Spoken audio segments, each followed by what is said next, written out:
Welcome to the Business Presentation Revolution, your colorful cocktail of presentation goodness.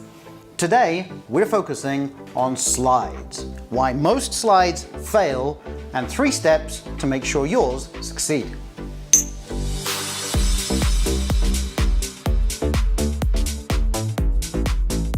So today, people really don't like PowerPoint, and there's good reason for that. In fact, maybe we should just stop using it. Well, we could, and in fact, a lot of presentations would work very, very well without any visual aids. And it's much better for a presentation to have no slides than to have bad slides.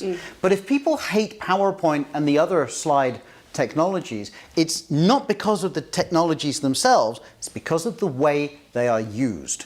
And if you think that a good slide is just a whole bunch of bullet points behind you, well, you can understand your audience not liking that.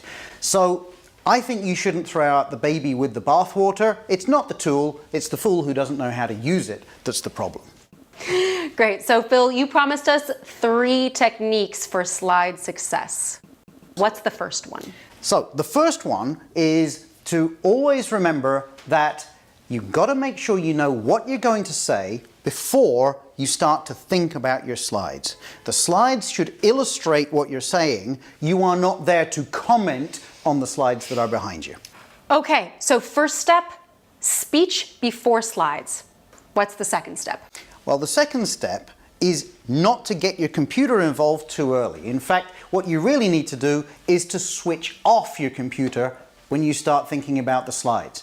You first think about the story, we've already done that, but then you think, how do I want to illustrate that? And you do it analog. You do it with some sticky notes or with a whiteboard or whatever, but then you can imagine what you would want to have as a visual aid to help your audience, and only then you can start designing it in your slide application of choice. Perfect. Okay, step 1, speech before slides. Step 2, analog storyboard first. In fact, at Ideas on Stage, the presentation directors, coaches, we tend to create a storyboard first based on the key messages of our speakers, and then we deliver it to the designer. The designer is the one that makes it beautiful on PowerPoint only once we have a clear idea of where we're going visually. So we have first and second step. Phil, what's our third step? Well, the third step, Rose, is absolutely to remember that slides are not documents. So yesterday I was giving a class for a business school, and one of the people in the audience said that she really hates it when people confuse slides and documents, when they confuse PowerPoint with Word. And this is a problem. We often produce really bad slides because we think we can kill 2 birds with 1 stone.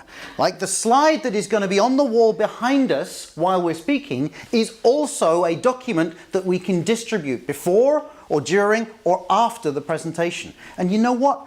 Slides don't make good documents, and documents don't make good slides. The more text you put up there in an attempt to make it useful for someone reading afterwards, well, you know what? What's going to happen? The audience will try to read, and human beings cannot read and listen at the same time, right? Absolutely. Not even ladies can do that, Rose, can they? No, I know we're great multitaskers, but it's pretty hard to do both at the same time. So we have 3 successful steps for designing effective slides. 1, speech before the slides. 2, analog storyboard first. 3, don't confuse your slides with a document. So separate those 2. So once we've understood that our slides are only visual aids during our presentation and that we don't need to distribute them because we have documents, well then we can design them effectively. But that is for another show. Thank you for joining the Business Presentation Revolution. We have a lot more to share with you about delivery and slides. So if you'd like to receive more, subscribe to our YouTube channel or anywhere else you get your podcasts. And we look forward to seeing you next time.